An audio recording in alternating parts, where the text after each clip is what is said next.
नागपुर हिंसा मामले में नागपुर पुलिस ने कुल 10 एफआईआर दर्ज किए हैं, जिसमें से 4 नए एफआईआर नागपुर पुलिस की साइबर सेल ने दर्ज किया है। क्या है ये नए एफआईआर, जिसमें देशद्रोह की धाराएं भी लगाई गई हैं? इस पर बात करने के लिए हमारे साथ साइबर सेल के डीसीपी लोहित मतानी जी हैं।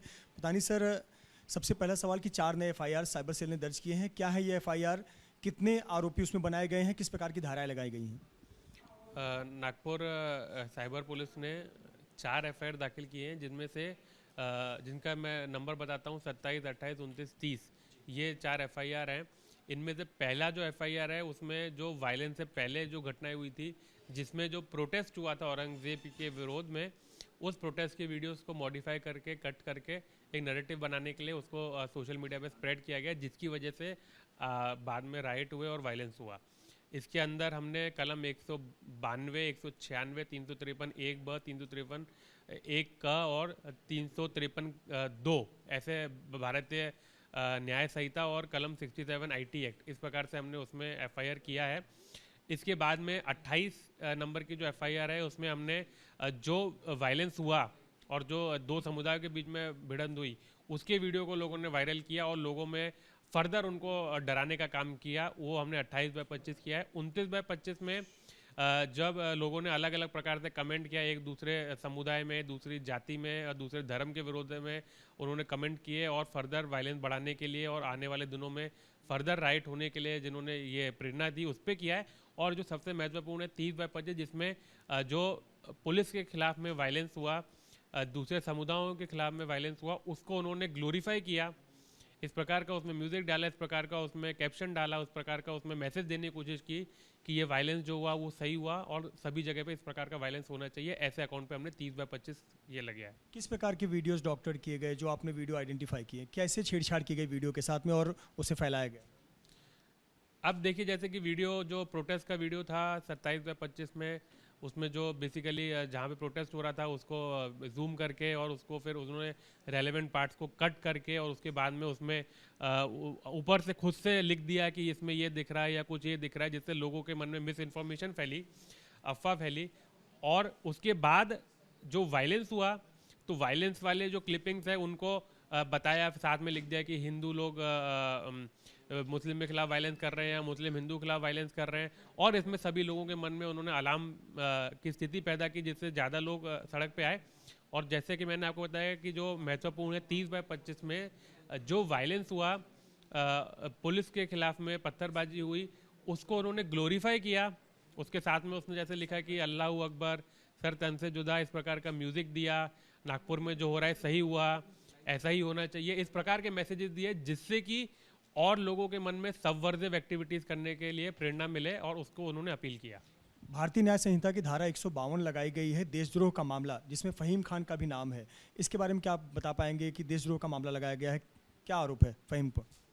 तो भारतीय न्याय संहिता का जो कलम 152 है उसके अंतर्गत 2 चीज़ें हैं। एक तो सबवर्सिव एक्टिविटी को प्रमोट करना और आर्म्ड एग्रेशन को प्रमोट करना। तो ये जो उस दिन वायलेंस हुआ जिसमें पथराव किया गया, उसको इन्होंने सही बताया और उसको और बढ़ाने के लिए अपील की। तो ऐसे लोगों पर हमने कलम 152 लगाया, जिसमें जो फहीम खान है वो भी आरोपी है। फहीम खान, उस पर आरोप है कि उसने देश की अखंडता, संप्रभुता को ठेस पहुंचाई, कहीं ना कहीं एकता को भंग करने की कोशिश की।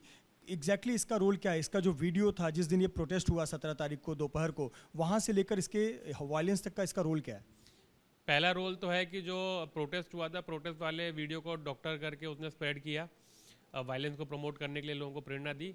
बाद में जो वायलेंस हुआ उसको ग्लोरीफाई किया और फर्दर वायलेंस करने के लिए और सबवर्सिव एक्टिविटीज़ करने के लिए लोगों को प्रमोट किया। अब तक साइबर सेल ने कितने पोस्ट को आइडेंटिफाई किया है और उस पर क्या क्या एक्शन लिया गया है? अभी तक 230 पोस्ट को आइडेंटिफाई किया गया है और जिनमें से 50 पोस्ट हमने उन एजेंसीज की मदद से डिलीट किए हैं और फर्दर पोस्ट को डिलीट करने के लिए हमने उनको ईमेल लिखा है। और उससे रिलेटेड जो उनकी रियल एंटिटी है, जो लोग उन हैंडल्स को यूज़ कर रहे हैं, उससे रिलेटेड भी हमने इन्फॉर्मेशन मांगी, जो कि जल्दी जल्दी हमारे पास आ जाएगी।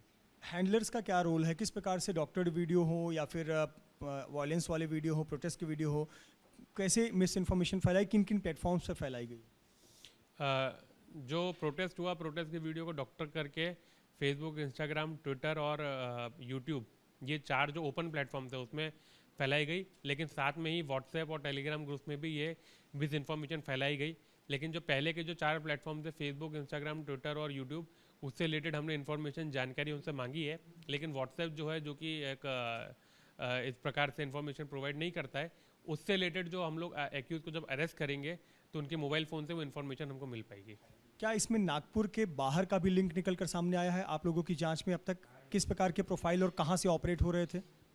नागपुर के बाहर के भी प्रोफाइल थे जिन्होंने इस प्रकार के मिस इन्फॉर्मेशन फैलाई है, बट उनके जो एग्जैक्ट आइडेंटिटी है, वो इन्फॉर्मेशन, उनका जो मोबाइल नंबर है, एड्रेस है, वो अभी हमारे पास अभी आना बाकी है। कुछ प्रोफाइल्स पर बांग्लादेश और वहाँ के जो शहर हैं वहाँ का एड्रेस लोकेशन लिखा गया है।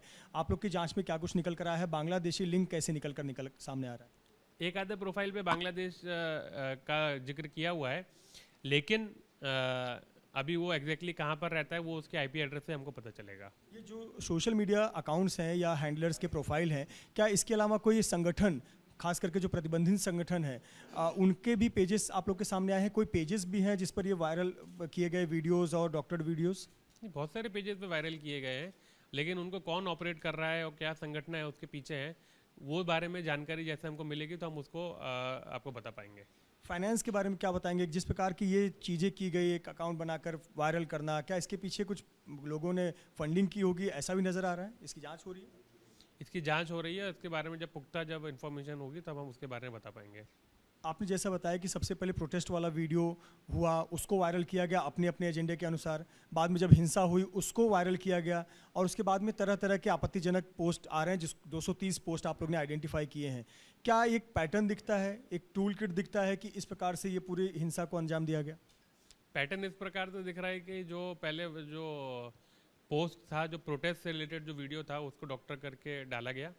बाद में जो वायलेंस हुआ तो वायलेंस को कंडेम करने की बजाय उसको ग्लोरीफाई किया गया और फर्दर वायलेंस करने के लिए अपील किया गया। बहुत बहुत धन्यवाद सर हमसे बात करने के लिए। लोहित मतानी, डीसीपी साइबर सेल, जिनका कहना है कि 4 नए एफआईआर दर्ज किए गए हैं, जिसमें देशद्रोह का भी मामला दर्ज किया गया है। 230 पोस्ट आइडेंटिफाई किए गए हैं जिस पर एक्शन लिया जा रहा है। साथ ही साथ गिरफ्तारियों का सिलसिला भी इस एफआईआर के बाद जारी रहेगा। कैमरामैन धर्मेंद्र पांडे के साथ Mrityunjay Singh, ABP news, Nagpur.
ABP Ganga, खबर आपकी, जुबान आपकी।